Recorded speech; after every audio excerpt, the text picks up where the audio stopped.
from Julio Cruz and Gaylord Perry to Alvin Davis and Harold Reynolds to father and son back-to-back bombs, from Junior J, Joey, and Edgar with Randy, A-Rod, Dan, and the Sheriff, to Ichiro Moyer and Mikey C, to King Felix, Kyle Cruz, and Cano, to the present with Julio, Gilbert, Kirby, and Cal. I don't believe it. It just continues. My, oh my, it's another sports podcast.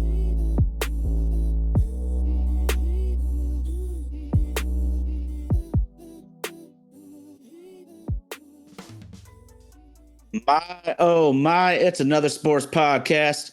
We got super producer Indy out there in Nashville, Tennessee, rocking the ones and twos. That's Vaden Podcast Services. Vaden Podcast Services, bringing the show to life. Got to give a huge shout out to the homies in the live chat. Feels good, Tay. We got to get a series on y'all right now, because we're still a few games back here. If you can look on the computer screen or if you're listening via podcast, my main man RG is on that grave shift trying to buy him a spaceship and fly. Once a month, my man is unavailable. But we got my friend that lives south of Seattle. I'm up here north of him. JerryB, what's going on, bro? What's up, guys? Just enjoying a beautiful Sunday. Enjoying the lack of heat. It's been nice having this cooler weather down here. I don't know about up there, though. Yeah, no, we're staying pretty good up here. You know, a heat wave for Washington is if we get into the 90s. Y'all can make fun if you want, but that's what we know up here. That's what we know up here. Got to give a huge shout out to our friends at Romantic About Baseball. Our friends at Romantic About Baseball, a fantastic follow on Facebook. Great baseball content. Check out the Baseball Lovers Alliance. My, oh my, we're part of this thing. We got the Yankees, Mets, Major League, Phillies, history, Braves, you name it, they got it, man. Romantic About Baseball. Check them out. But it was a really fun weekend if you're a Seattle Mariners fan. We don't like the Astros. We've been trying to catch them for damn near a decade now. Me and RG talk about this. Our regular season's improved, but what really matters is the postseason. But Jerry, it's been a crazy season so far, and right now it's culminated in a 2-1 series win over the Astros. Talk to me, dude.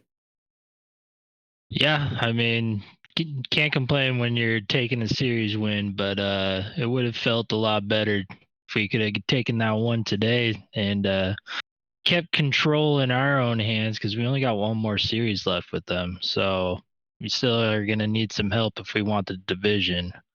But no, it feels like things are moving in a positive direction, though, after that Yankees series. That one was soul-crushing. And I think if we do end up making the playoffs, that that last game against the Yankees is going to be looked back as the turning point, the ignition to the fire that was started, I think.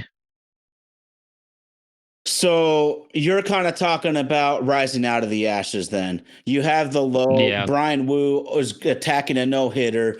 The wheels completely fall off. And then they bounce back and sweep the Detroit Tigers. In Detroit, Scooball is throwing a gym again as we speak, dude.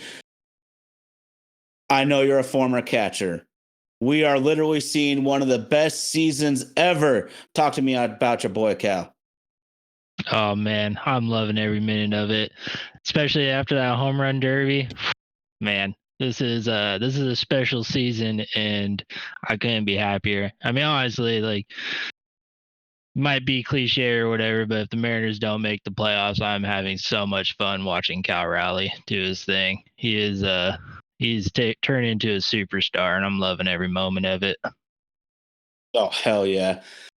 I mean, he's practically at 40 home runs at the All-Star break, and he's becoming a national sensation, which is a little bit weird. It's actually been a long time since there's been a Seattle superstar, I would say. I mean, look in the rearview mirror, bro. The Super Bowl victory with Pete Carroll was, 12 years ago?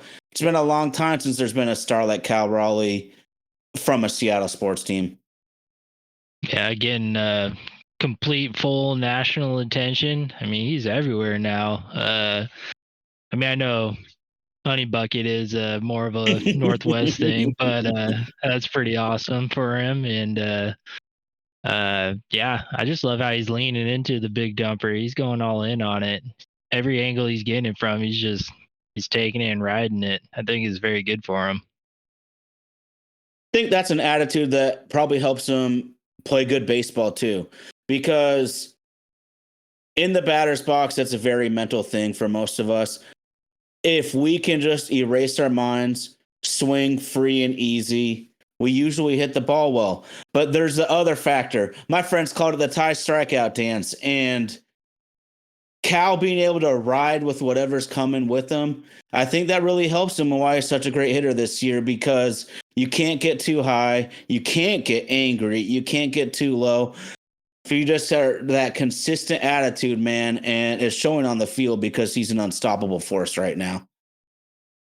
Yeah, I would say also, I think just being locked down with that contract, I think that might take a lot of weight off of him mentally, and just, freedom to be the baseball player, not have to worry about anything else.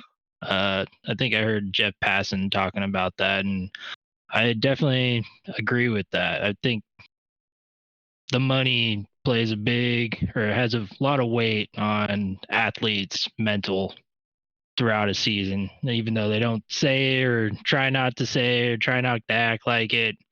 It's back in the back of their head, like if things aren't going well contract wise. Yeah.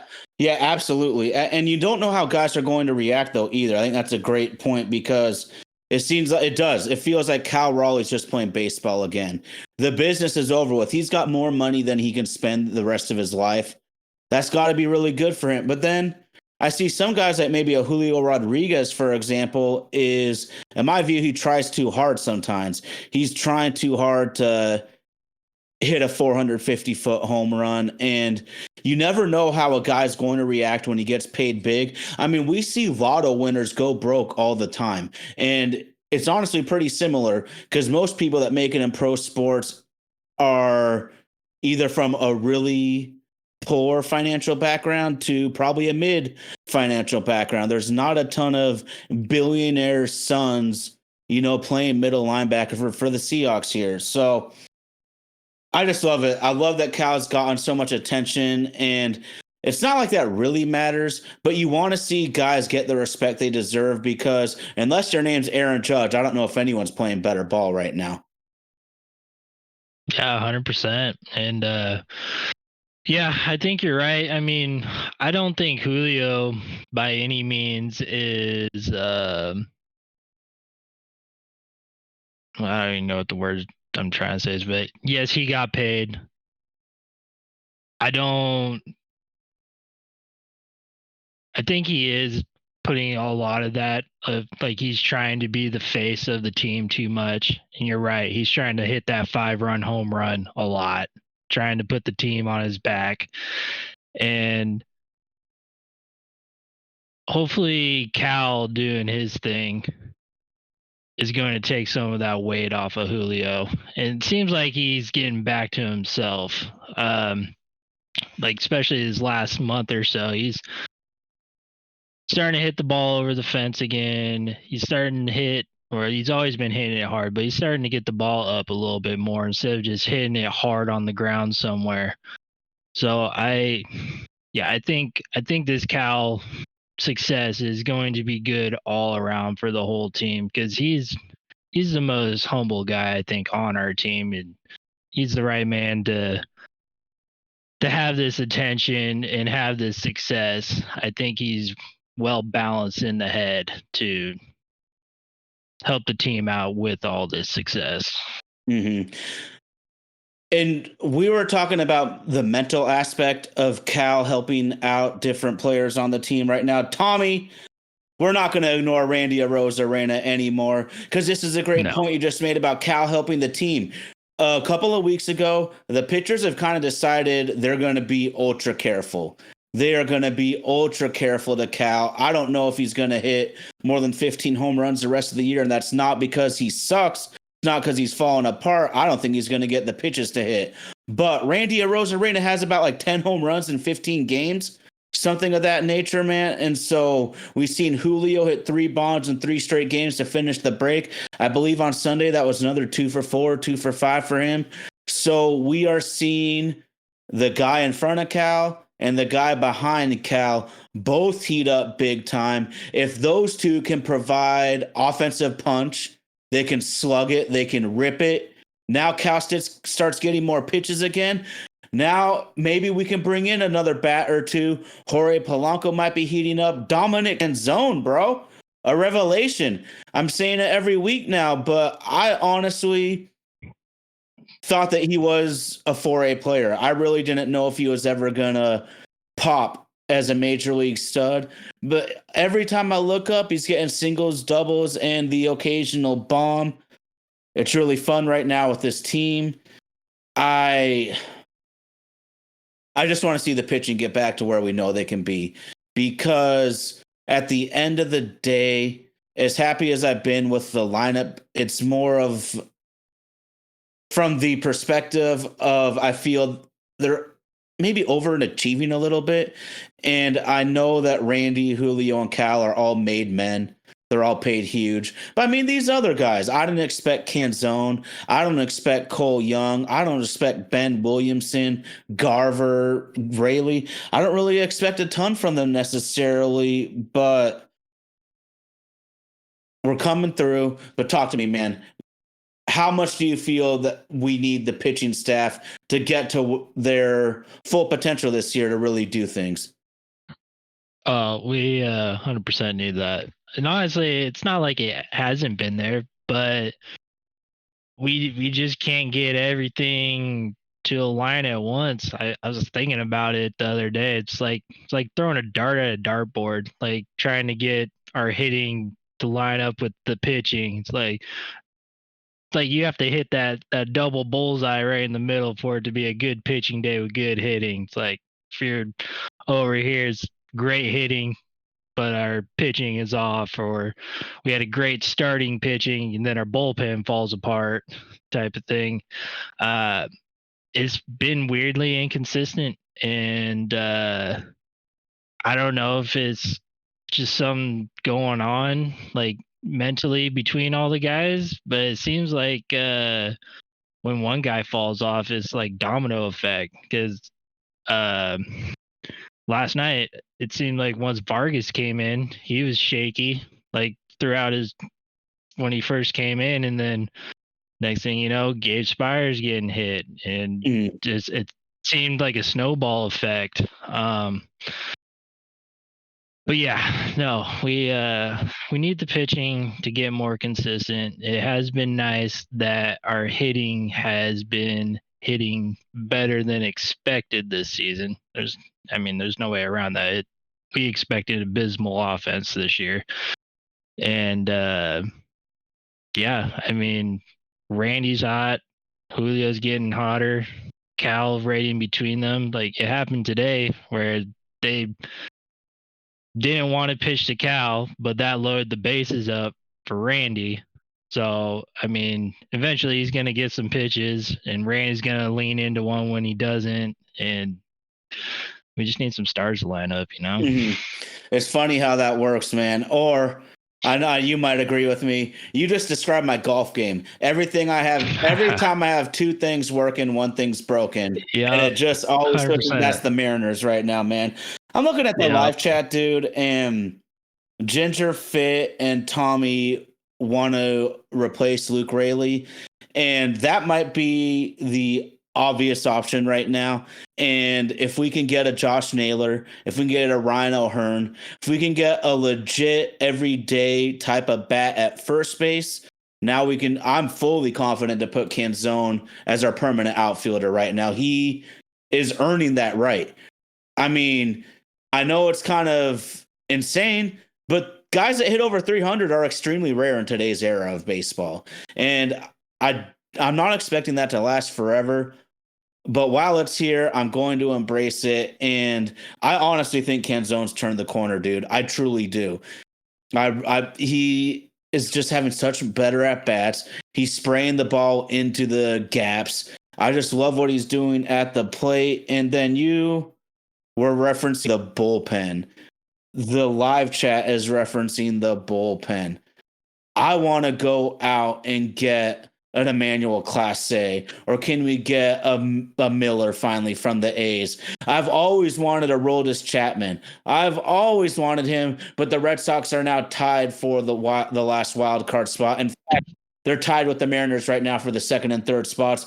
So I don't think my boy Chapman's going to be available. Would you be willing to spend some capital on improving the bullpen down the stretch? 100%. It's needed. Like, if we waste this year that Cal's got going, and honestly, I'd say a lot of our offense has going, that'd be sad. It'd be sad. Like, we might even, maybe not as pressing, but maybe want to try and get another starter. Yeah. As well. But 100% bullpen. We definitely need a third big dog in there. Mm-hmm. And yeah, I mean, Legumina and Bizardo especially has been pretty surprising of late. Like, remember at the beginning of the season, years prior, it's like, oh god, Bizardo's in, game over. Let's just move on. Mm-hmm. But he's actually been kind of nice lately. He has been. Well, Bizardo has a fantastic slider. Bizardo has a fantastic. I love watching that thing. And I think his problem before was he had zero command. It was either way off the plate or right down the middle. If you're that kind of pitcher at any level of baseball, you're going to get ripped. You got to throw quality strikes. That he could not do that last year. Bizardo's done it this year. I think Legumina is on his way out right now.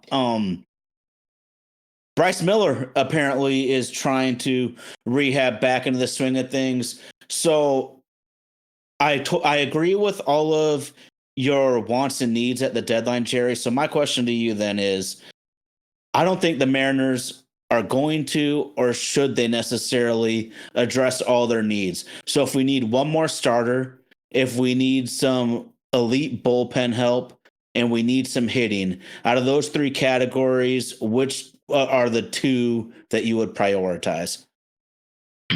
I'd probably prioritize bullpen and hitting. Yes. Corner infield. Yeah. I think that's most pressing.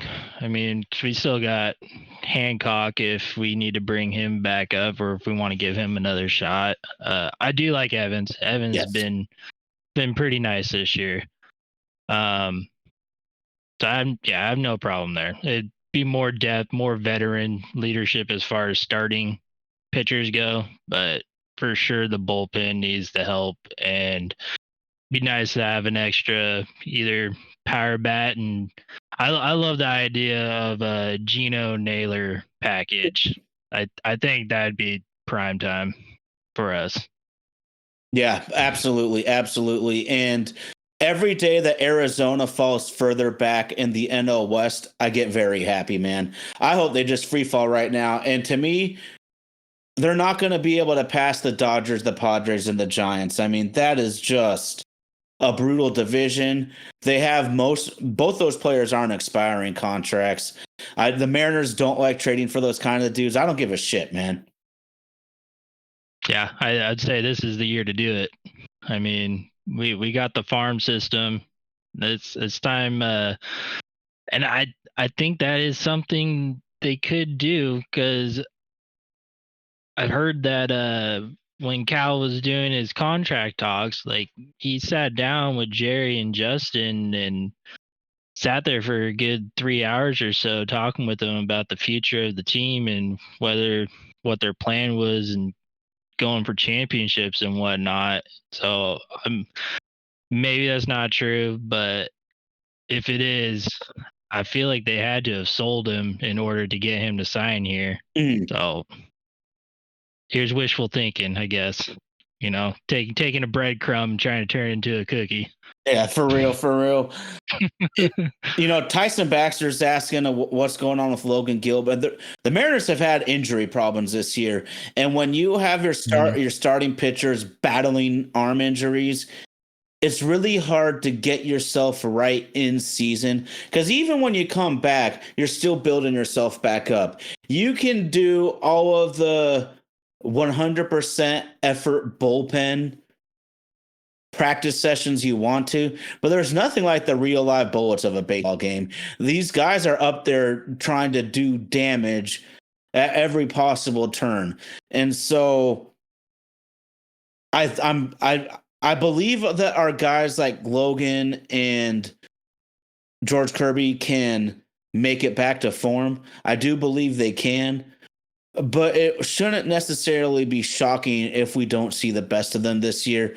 We just got to hope that they can build themselves back up mid-season. But this is where I know Brian Wu gave up a few runs in the 5th and the 6th inning on Sunday. But huge shout out to Brian Wu and Luis Castillo, because in a year that has had so much turmoil between injuries and a little bit of lack of innings, I guess I would say, we're not getting the innings out of our starters that I would like to see. Luis Castillo, La Piedra, and Brian Wu have held it down all year for a rotation that's been in and out constantly. Yeah, absolutely. They've been solid. I mean, honestly, it seems like Luis Castillo hasn't really had a whole lot of attention on him, and it's probably a good thing because he's not doing bad enough, for people to complain about, but just doing just good enough to keep us afloat and hold down that rotation spot, once every 5 days for us. Because the other 3 spots have it's been like a rotating door. Doesn't seem like we've had the same rotation, like same guys starting each day for a long time. Yeah, no doubt. I see some comments here, and I'm going to ask you the same question that I want everyone on the live chat to dig into. Ginger Fit Dad, and I quote, he says, Crawford's defense has been awful. Now I got to ask you, Jerry, if Colt Emerson is ready to go next year at any point, will you move JP Crawford out of shortstop? Yeah. Why not? I mean, it definitely seems like he's had a lot more errors this year, or maybe more lazy maneuvers. But no, that fly ball today hurt. That's for sure. Yeah. I mean, why not? He's definitely aging. Move him over to second, maybe, or just move on from him in general if need be. But yeah, I'm ready for some Colt Emerson. There we go. I don't think he's really that close though at all. I'm wearing an Everett Aqua Sox hat as we speak, bro. But when the ball players I like are just that close to where I live, then I know they ain't close to ready for MLB. Not close enough. No, if they're playing close to my home, man, they ain't close to the bigs. That's what I do know. No. Yeah. Okay. No, I think it's gonna time out just right between JP and Colt Emerson in that transition. Do you think JP has a good enough arm to play third? That is a good question. Maybe. I could probably see that working. I mean, it seems like most of his throws, anyways, from shortstop are sidearm submarine. So, like, if he starts throwing over the top, probably. Do you think JP is tall enough to play first? I don't know. How tall is he? Indy, maybe you could look up how tall JP is for me. And I know that is an interesting one, though. People get mad at me sometimes because I kind of talk about how first base is relatively easy. But if you have any level of skill in baseball, first base is relatively easy. I'm not saying it's easy to play on its own, but if I have a once Gold Glove shortstop that has lost a step, I sure as shit think that dude can play a quality first base. Call me crazy. Yeah, that'd be interesting. And honestly, it could be fun having that athleticism because even out of his prime, he's probably going to be more athletic than most first basemen out there. Oh, yeah. And yeah, and a good point is you want power over on third base. That's a good spot for a good power hitter. Okay. Indy coming through in the clutch. JP Crawford is 6'2". He's easily tall enough to play first. Okay. Absolutely. Hey, I'm gonna go old school. Absolutely. Shout out to Cal Ripken Jr. because before that guy, there were no tall shortstops. Now all we have are guys that are like the size of college wide receivers at shortstop, man. Right. Yeah, what's Ellie De La Cruz? Like 6'5", 6'6"? Shit, yeah, that guy is an alien. Gosh, the Mariners actually have some decent hitting. It's just, it feels like other than Cal, a lot of it's just decent, and we don't know who we can count on, who we can rely on. So we've had two rookies playing major innings this year in the infield with Cole Young and Ben Williamson. I like both of them quite a bit. In fact, Cole Young with another walk-off hit, goofing a liner down the line on Saturday night. He looks very promising. B-Will is promising in his own way. Do you have any problems about benching either of those two guys if we can get a proven guy at the trade deadline? No. I honestly, I love Cole Young being in. I think since coming up, he is steadily getting better, getting more comfortable. I mean, he still has those rookie moments or rookie swings where it's like, yeah, why are you swinging at that? Or looking silly while he's swinging. But he's got great bat to ball skills, and he's starting to square the ball up a lot more, and he's got great defense behind him as well. That catch the other night, that was a game-saving catch. It was. Yeah, that was some range. But Ben, I love his defense. I think his bat is kind of plateaued and maybe regressed a bit. I'd probably be more willing to bench Williamson, but I'd also be okay with rolling with both of them for the rest of the season. Okay. I mean, it would have to be a big improvement. I would replace either of them just for the stretch run if you found a guy significantly better. That guy isn't coming at second base. I think you're right. Cole Young is our guy there. But if you told me Gino Suarez was coming to Seattle, I don't think I would send Williamson to AAA, though, at this point either. I think I would leave him in there, and Suarez might not necessarily be the fielder he used to be. So maybe, in my opinion, I do believe that third base is a premium position. For some reason, the analytics have told us that it's not. Go play third base, man. Third base is freaking crazy. You have to be slightly psycho and tough as nails to even want to play third base. The ball gets on you that freaking fast. So I would have no problems maybe subbing Ben Williamson in late. And you can call me crazy again here too. If we needed a defensive sub at second base, I don't, for whatever reason, say we pinch hit for Cole Young with Polanco or in the playoffs or something of that nature. I don't think I would have a problem with Williamson throwing him at second or first just because he's shown such prowess at third. Second and first is easy money compared to playing third. Yeah, I can see that. The only thing or only reason why I'd probably not want Williamson up on the team if we did get Gino is just so you could get more ABs. Okay. Stay up with the ABs down in AAA. But no, I think you're onto something there. He's definitely very gifted defensively, and yeah, it's always good to have that on the bench somewhere. You know what? Let's combine the two thoughts then. What might be best if that situation actually happened? send B. Will back to Tacoma until the season ends. And knock on wood, if our Mariners happen to make the playoffs, put them on the playoff roster. There you go.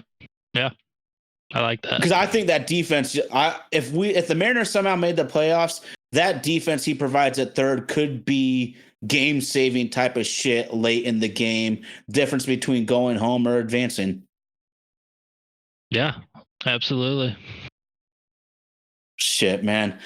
It's fun.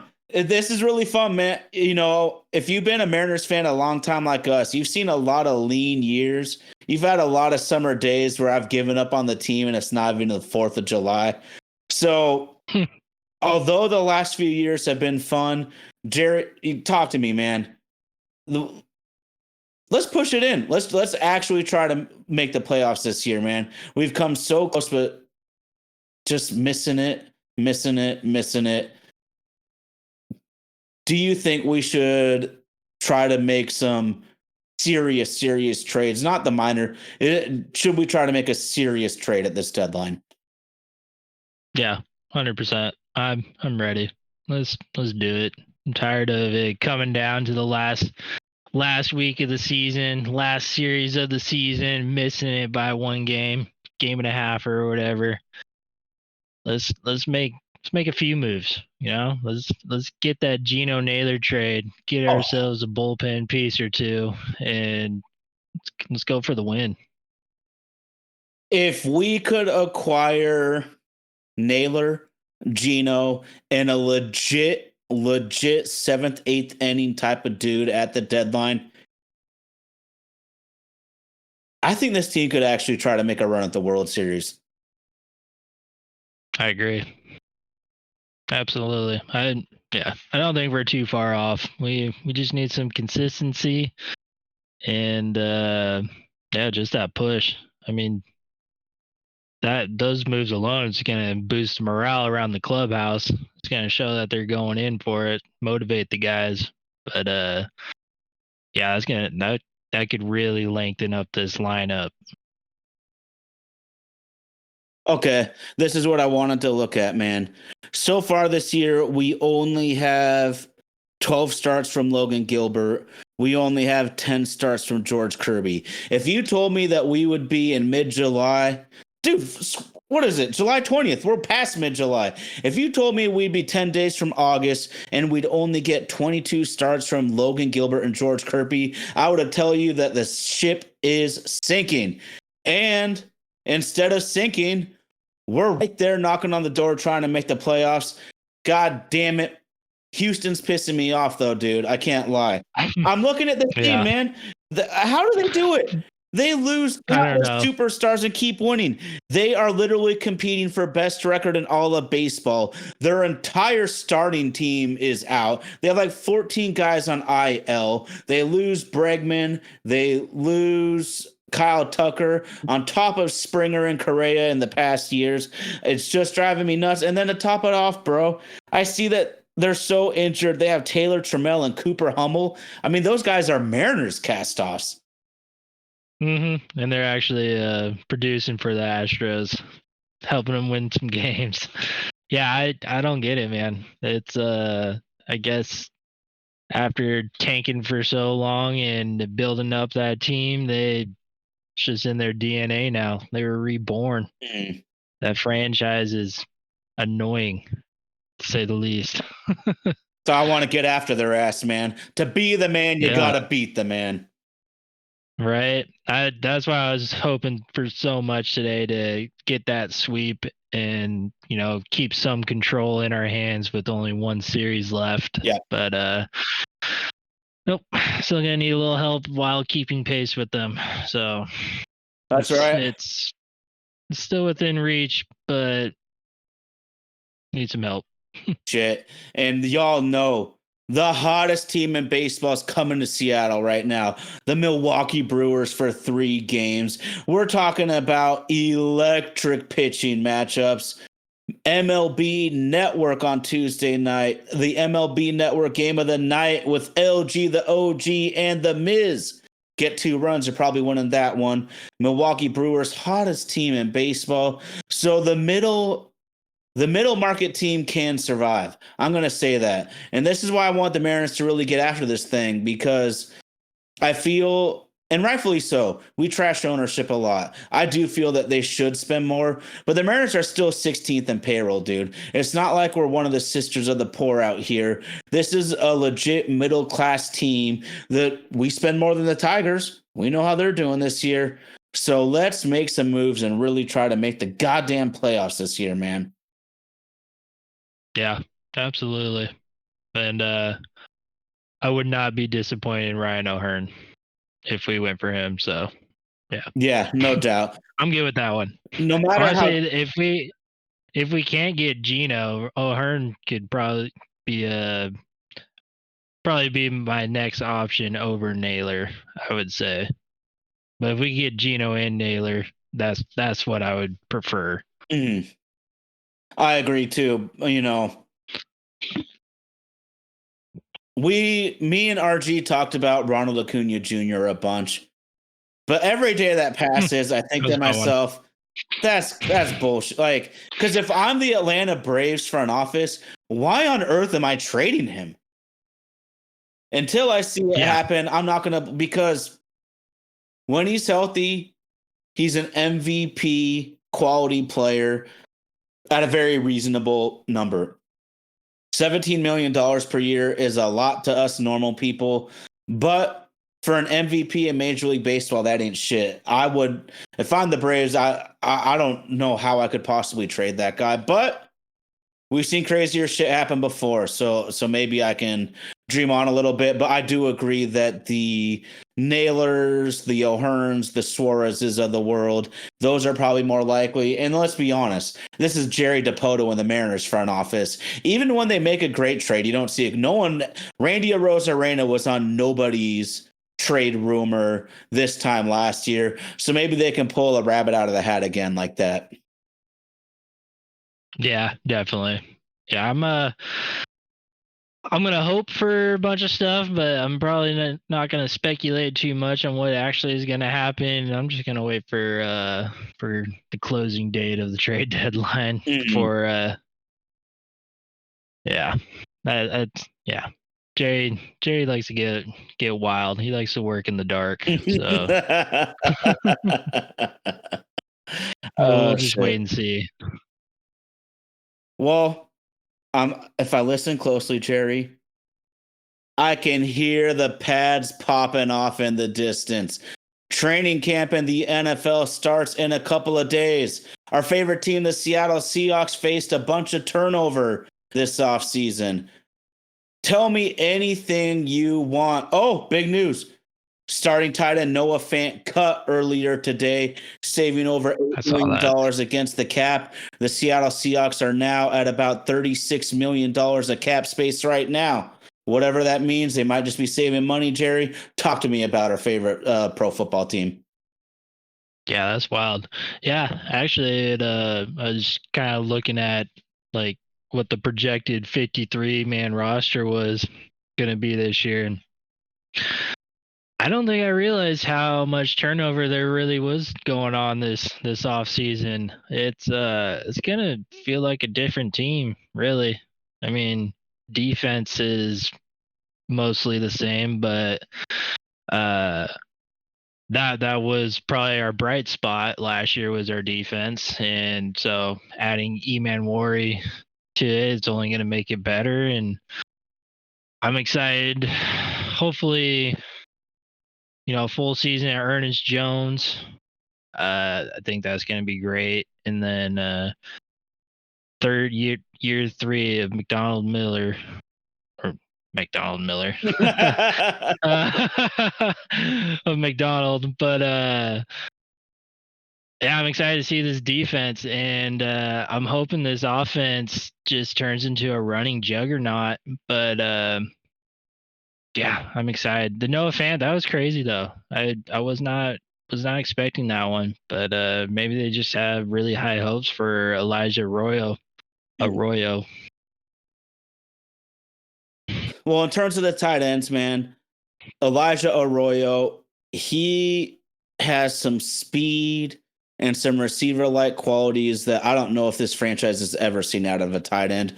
We'll see, though. You never know if a college skill set's going to translate to the NFL skill set, so we will see what happens there. The potential is awesome, though.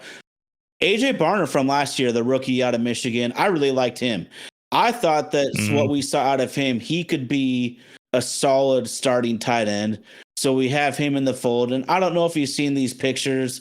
This Eric Saubert, the backup tight end we pick up from San Francisco. I'd be lying if I said I've seen him a ton. We actually probably have, but didn't know it because blocking tight ends are such anonymous players in the league. But the dude is ripped. He looks everything I want out of a guy blocking on the edge for my running back to come around the corner. So let's freaking go. We were talking about trades with the Mariners. Trey Hendrickson, disgruntled edge rusher from Cincinnati, has been rumored to the Seahawks for probably a month or two now. Would you be willing to trade some probably hefty capital and give him a huge contract if he was truly on the market? Absolutely. 100%. Yeah. That dude's a game changer. I'd be all about that. So the dude, I think 35 sacks or so in the last 2 years? Mm-hmm. That's crazy work, man. Yeah. Yeah, that'd really change the look of this defense and make it pretty scary. Okay. It felt like we're... What's up? No, go ahead. Oh, I was going to say, I feel like we were like a top 10 defense last year for majority of the season. I feel like if we got him, we're top 5 easy. It would give us waves of players too. Yeah. The LOB secondary, deservedly so, got so much credit when the Seahawks won the Super Bowl, went to back-to-back with Pete Carroll. But when they won the Super Bowl and embarrassed Peyton Manning in the most prolific offense ever, it was because we were 8, 9, 10 dudes deep on that D line, bringing waves of dogs at your quarterback. The Seahawks can bring waves right now, but I don't know if we have that true alpha of the Wolf Pack. On the outside, Leonard Williams clearly is on the inside, but Trey Hendrickson would be that alpha leader of the Wolf Pack, and I agree that could be a game changer. What's the only way you can beat elite quarterbacks is to get after their ass. I've not seen another way so let's freaking do it, man. Let's make life hell on the other quarterback. Yep. Got to make them feel uneasy. Got to make them get out of that rhythm and throw that ball quicker than they want to. It's everything. I see Ginger Fit chime in, and I forgot our friend was a Broncos fan.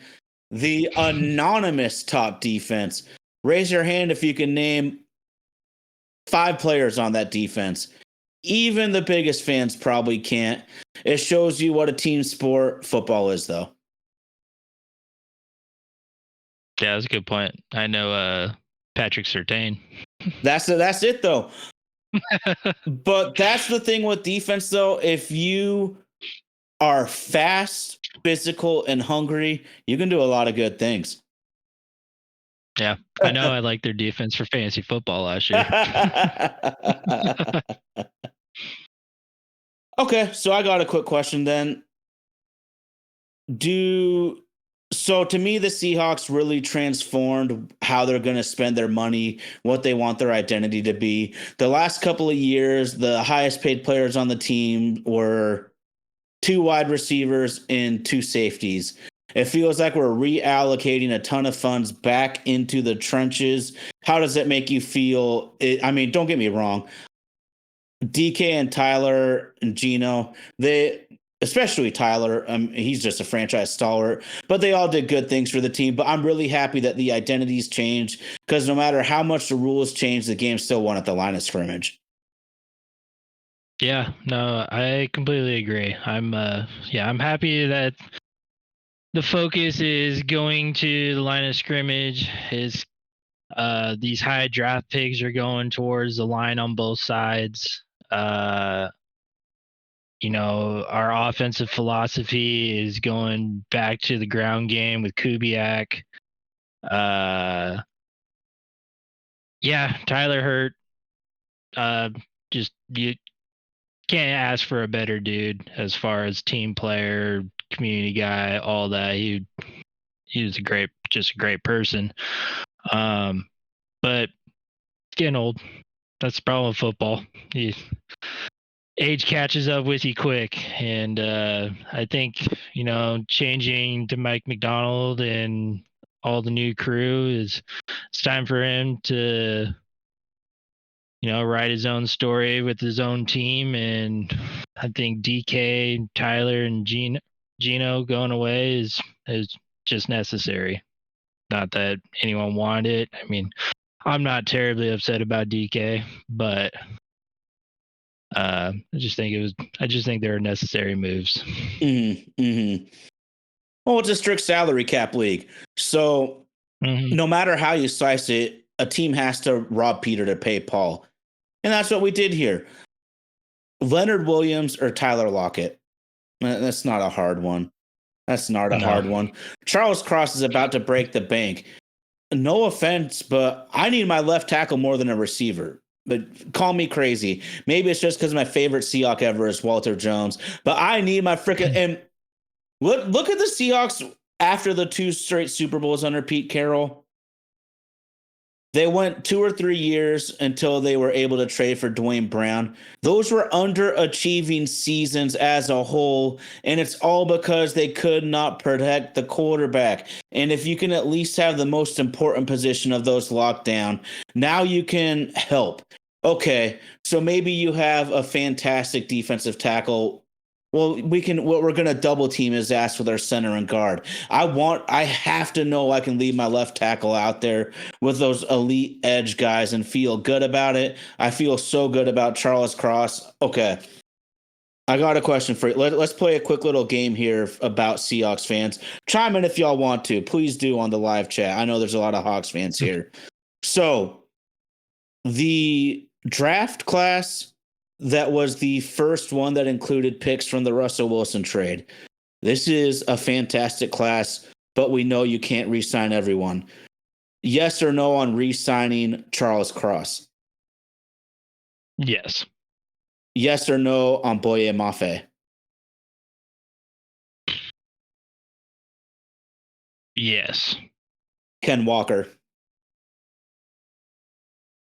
No. Yeah, that's kind of where I'm leaning to, and I freaking love that dude. Okay, Abe Lucas. For the right price. Yeah, I'm a wait and see. On him. We'll see if the season goes away. I hope it can for him.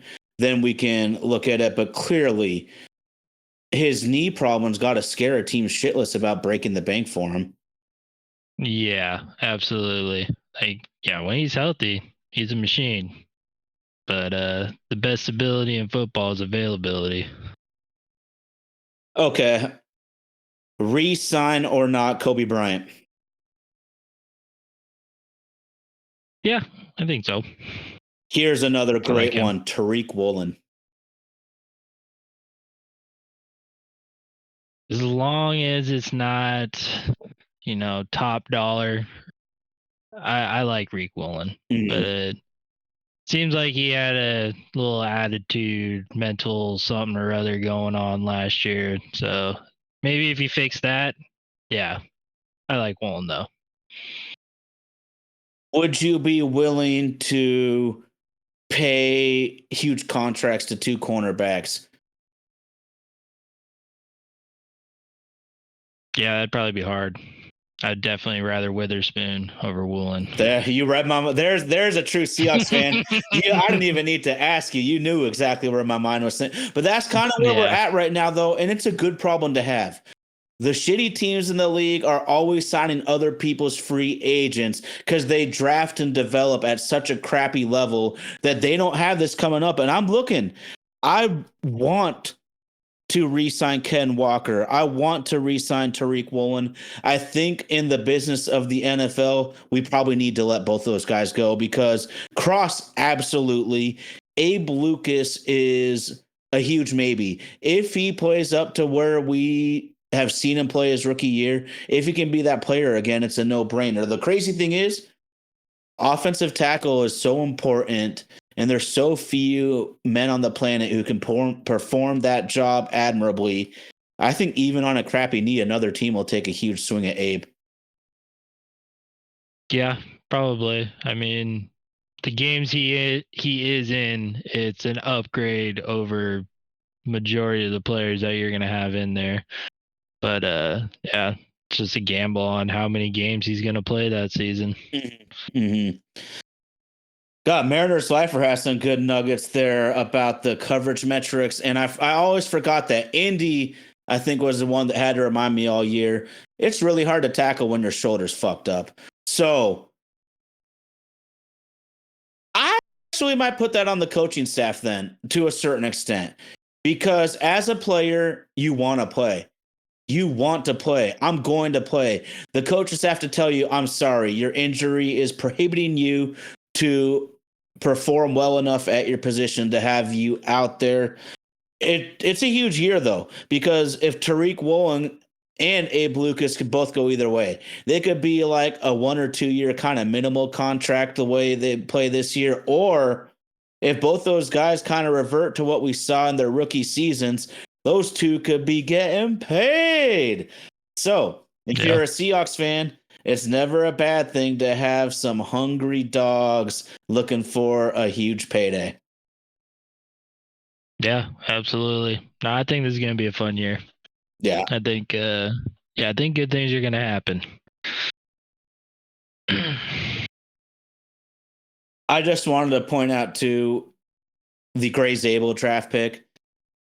It wouldn't shock me at all if Emin Wari, 10 years from now, we said he was the better NFL player. I still, to my heart, to my core, believe that Zabel was the right pick. We cannot go forward with a shoddy line play. We are obviously making a huge emphasis to being more of a running team again. Well, put your money where your mouth is. And if you aren't spending great resources at what you want to do, you're faking, you're fronting. And I don't believe that shit. So I'm just so happy. I'm going to call it the responsible pick with Gray Zabel. Yeah, I like it. Fitting, perfect. And yeah, I'm happy with that pick. 100%. Yeah, I see no flaws in it. Like when you're, what was our pick? We were 20 or 18. Yeah, I want to say 17 or 18. Yeah, I mean, usually at that point, anyways, the you're at the back end of the first round graded players, anyways, and we didn't reach for a project or something, and we got what I feel like is probably a home run, sure thing, plug and play player. So, and yeah, address the line. Like it was a glaring need after last season that the offensive line needed help. I mean, shit, dude. We've been trying to replace Steve Hutchinson for 20 years. We finally might have done it. Yeah, hopefully. It'd be fun to see. Good shit. Well, I'm pumped. I never want summer to end, but as it winds down, knowing football is around the corner sure eases that pain. Yeah, absolutely. No, I get excited. Getting ready. Just watch the Seahawks every week. No doubt, it's gonna man. be fun. No doubt. Well, Jerry, one last thing I want to get to is I know you like to get out there and swing the sticks, man. Have you ever been in a foursome where one guy in the group was just so much better than the rest that it felt like he was playing a different game than you and the other couple? Oh, 100%.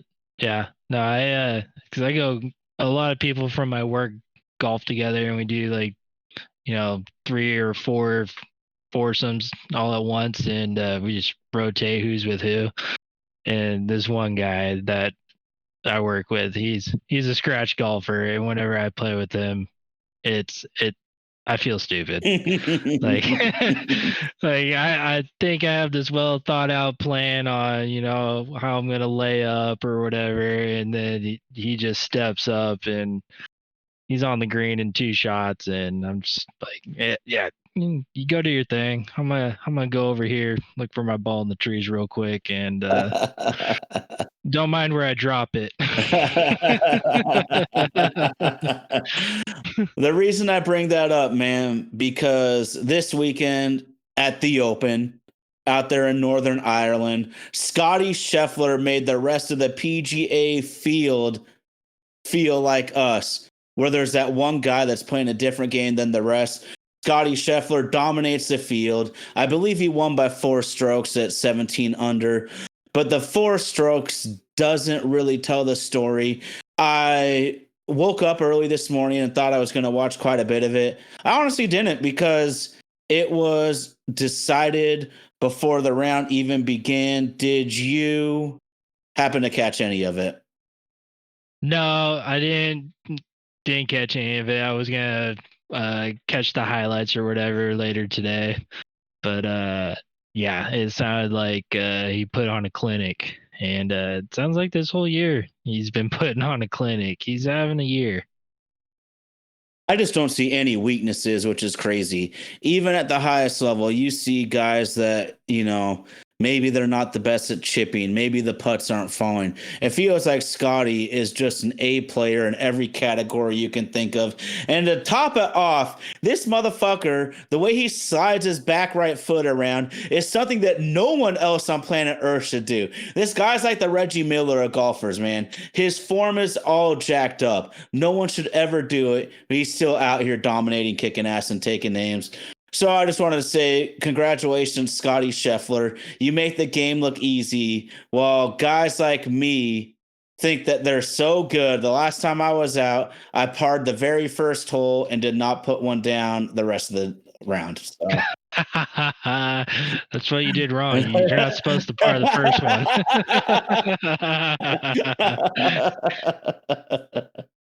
Oh, shit, man. Throw an extra putt in there next time. Yeah. All right, man. Well, this is It's Another Sports Podcast.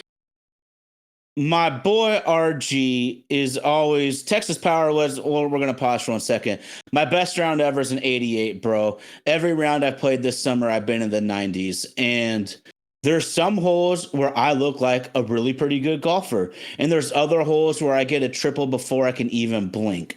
And that's how you end up as a guy that's been in the 90s every round this summer. And I do practice. I love to work on the short game too, because it's for free, at most courses. But damn it, man, it is so hard to stay away from a blow up hole. Yeah, no, my best is 90. I still have yet to break into the 80s, but this year is the first year where even my first round out, I was in the 90s. So I've been in the 90s all year long, which I'm happy about. Texas Power. We're improving. If it was easy, then everyone would play it. And of course, there's the obvious expense. And I always go back and forth. I didn't play golf growing up. I didn't like golf growing up. But once I got too old to play all the traditional team sports that young people play in the United States, I really started to like golf, and I'm 10 toes down. And what's even more fun for me, Jerry, is my wife. She hasn't made it out to the course yet, but she's been coming to the range consistently with me. And I think she's about ready for a short 9, which will be a huge step for her. Same. Yep. It's a good couple activity. And yep, my wife, she's a golfer too. So we get her out to the range and play the executive 9 and all that good stuff. So it's just a great game. Yeah. No Easier doubt. on the body too. Oh God. Easy on the body, hard on the pocket. Yeah. That's perfect. That's perfect. Well, shit, man, our bodies get beat up enough, paying our bills out here. So we can't be out there cracking skulls or tearing knees up on the hard top. So Texas Power Ranger. That's funny. Oh shit, man! Texas That's Power, understandable. You two need to be out there hustling bitches, man. You could take a lot of country club bets out there, man. I know none of us are out at country clubs.